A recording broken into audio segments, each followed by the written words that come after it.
So a lot has changed in just 2 patches for the Conquest meta. Since 7.3, a few gods have been changed and many other gods have moved into or out of the meta based on indirect factors or simply more people picking them up and seeing success with them. As always, the picks in these videos are based on a combination of SPL performance, my own experiences in Diamond/Masters ranked, as well as a little bit of input from community consensus on the subject. The picks for each role are not in a specific order, but if I think one god is a lot better than the other 2, then I'll mention it. Before we jump in though, these top 3 gods for every role videos take a lot of work to put together in gathering background gameplay, editing, and research, so if you enjoy these informative rundowns of the meta, definitely subscribe to the channel as I update these every few patches or when there's a big meta shift. But without further ado, let's jump in with the ADCs. So my first pick for carry is a returning one, that being Jing. Jing has been strong for a long time due to her combination of great damage, amazing ability to farm, and great safety in lane due to her ultimate, dash, and passive. She can get online very quickly and easily with a low risk laning phase and then dominate the late game in traditional hunter fashion.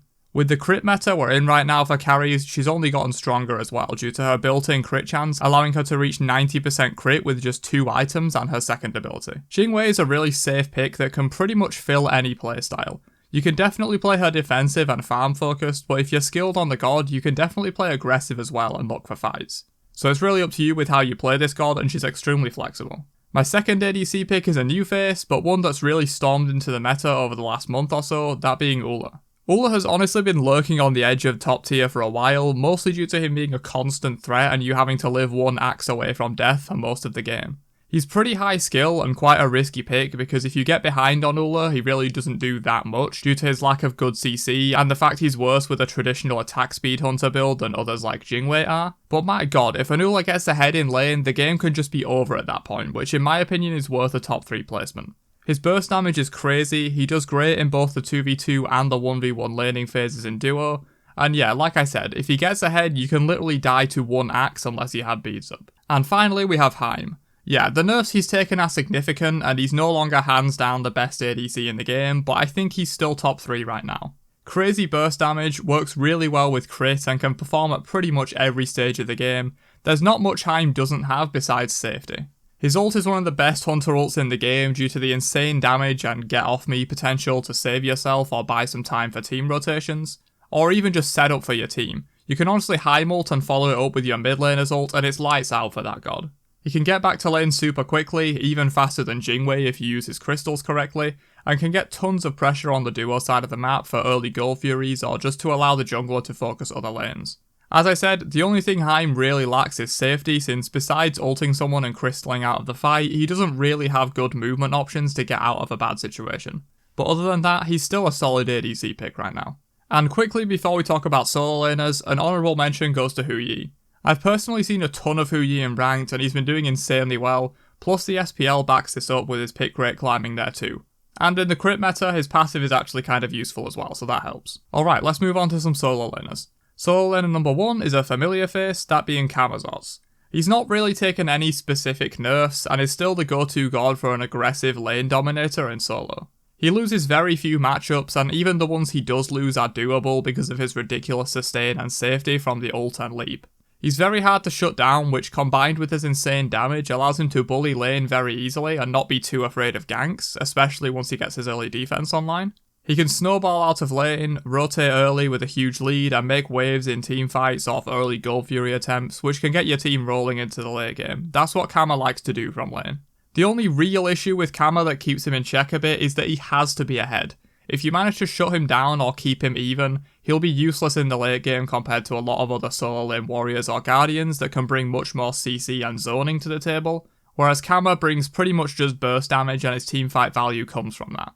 But honestly, a good Kama player will rarely fall behind in lane and can bully super hard, so I definitely think he's still a top solo laner right now. Moving on, my second pick for solo is King Arthur.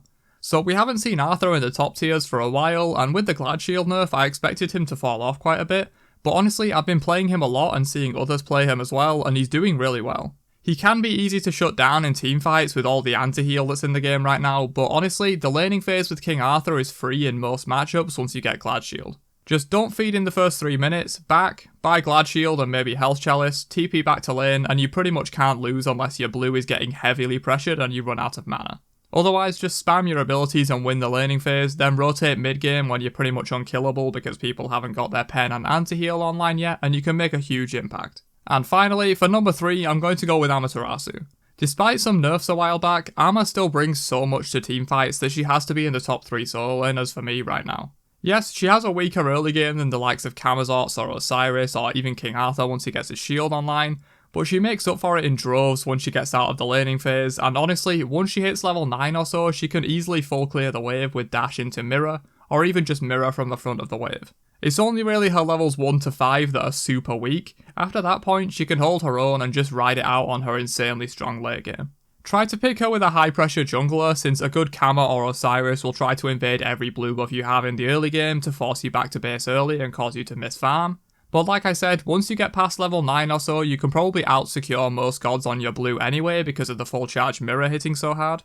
And once again, Amaterasu's early game is not that bad. Stop saying it's completely terrible. And once she gets to that late game, she's a dominant pick, probably one of the best teamfighting and objective-based solo laners there is due to her ult, auras, and passive. And before we move on, I'd like to toss a quick honourable mention to both Jormungandr and Osiris. Both these picks are great in solo, especially if you need a magical solo laner for whatever reason, you can grab Jorm, and Osiris is another god that pretty much doesn't lose lane except against a few specific matchups and can then rotate with a lead in the mid game and do some work.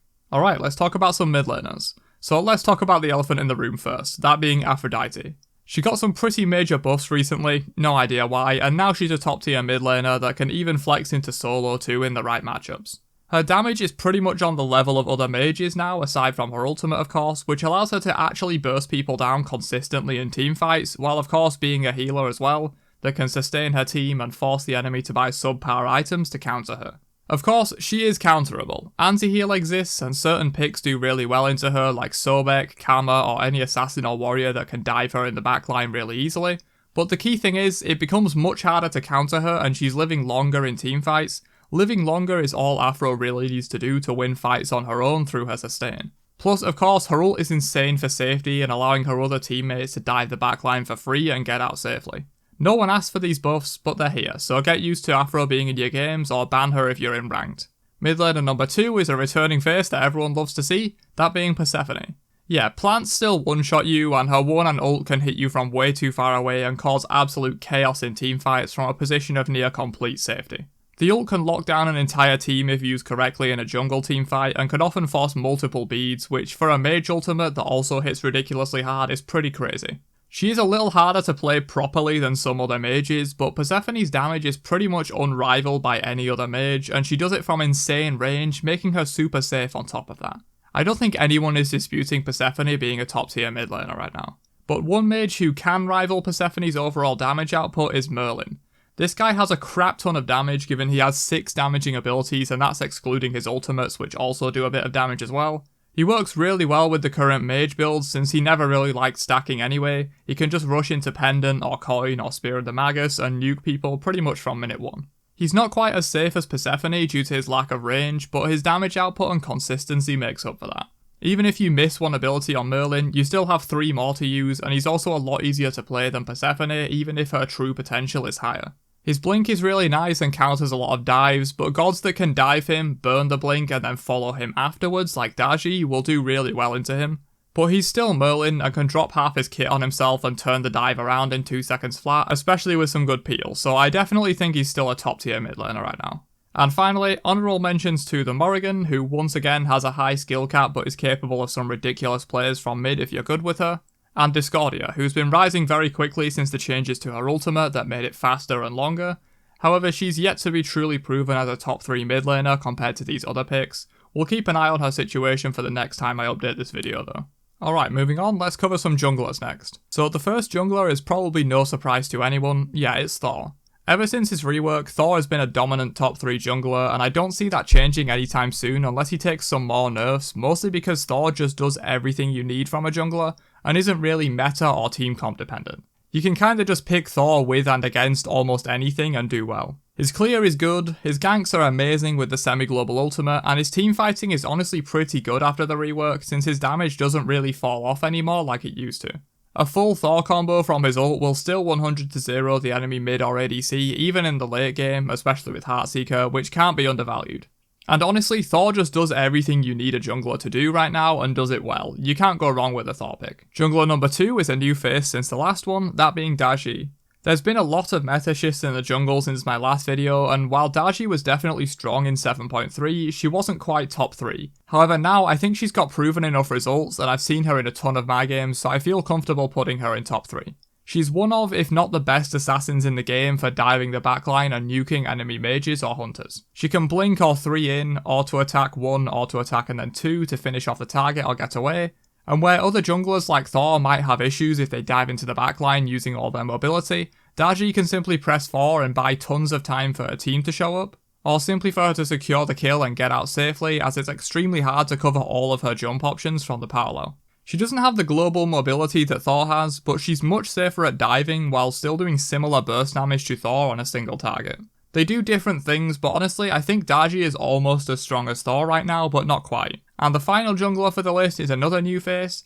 Pele has erupted into the meta, and in my opinion she's in contention for one of the best junglers right now, especially when it comes to early game. She can outfight almost any other jungler in a 1v1 early on due to her passive and double stacking her 1, but where Pele really shines is the 2v2 or 3v3 skirmish fights and early duo lane ganks. A good Pele can roam the map very quickly due to her 3 and out-rotate the enemy jungler super hard unless it's something like Thor or Rat. With the heavy emphasis on early duo ganks right now, Pele does that insanely well and can often snowball her team early on. And with Heartseeker and other broken assassin items right now, Pele doesn't really even fall off too hard in the late game either. She can still nuke squishies in one rotation of her kit and get out safely. She's not quite a proven top jungler yet in terms of SPL performance or long-term viability, but I think she definitely deserves a top 3 spot right now. And a quick honourable mention to Hun Bats, Susano and Odin. Bats has been doing pretty well lately, but the nerf hammer slapped his ultimate with a 2-minute cooldown, and that's definitely going to hurt his viability as a jungler. Susano is pretty much always strong on a good player due to how his kit works and how he can easily get around fights and pick people off, plus his 1v1 potential is some of the best in the jungle role. And Odin is still a very strong pick, both in the jungle as well as elsewhere, but I don't think he's quite top 3 anymore. But as you can see, there's a lot of different viable junglers right now, so you can go with any of these and you'll probably do well.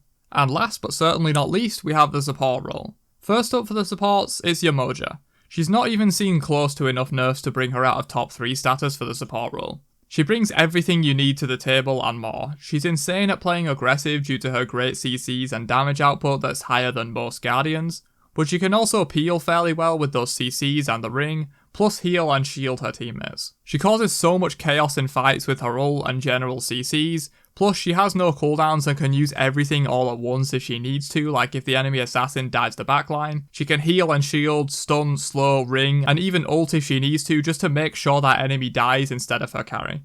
Honestly, Yamoja kind of has no weaknesses and is strong at all stages of the game. She's pretty much a jack of all trades. Support number 2 is Sobek.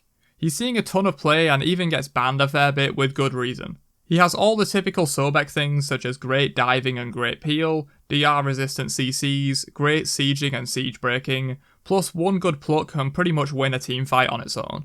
But in the healer meta, Sobek also brings that juicy 50% anti-heal for 4 seconds on his 3, that combined with like a Divine Ruin or a Brawler's or even Pestilence can really shut down the Afros and Hells of the world. Plus it can have collateral damage on gods like Camazotz or King Arthur or any hunter building lifesteal. He can also be played solo if that's what you're looking for, because he's really good there as well, but I wanted him in the support section for this video, so I left him out of solo. And finally we have Horus as my 3rd pick. This one is pretty close with Jingchen, who's my honourable mention pick for support, but I think Horus is seeing a little more play overall, and in my personal experience is having more success, but we'll see how that goes with the nerf to his ultimate. His early laning phase in the duo lane is so strong and hard to deal with due to his great damage output, built-in healing, and solid CCs on his basic abilities. He can get his ADC ahead early on, which can snowball really hard, especially if it's something like an Ula. But the main reason Horus is seeing play right now is actually for his ultimate. It's really hard to use correctly and requires good teamwork and communication to pull it off, but when it's used to its full potential, this ultimate can be a game-winning way to engage, defend an objective, cut off an out-of-position enemy for a free kill, or siege the enemy base. This ability has so many different ways you can use it that it's really hard to play around. But he's not just an ult bot, his base kit has some real potential as well, which is why I'm giving the last spot to Horus, but once again, if you want something a little more consistent and easier to play, I still think Jin Chen is a great support pick right now. But that's it from me on the top 3 gods for every role in patch 7.5. If you watched till the end, you probably enjoyed the video, so why not subscribe to the channel for more just like this, and drop a like on the video before you leave. I'll catch you guys in another one later on. Have a great day, stay safe, and peace out you nerds.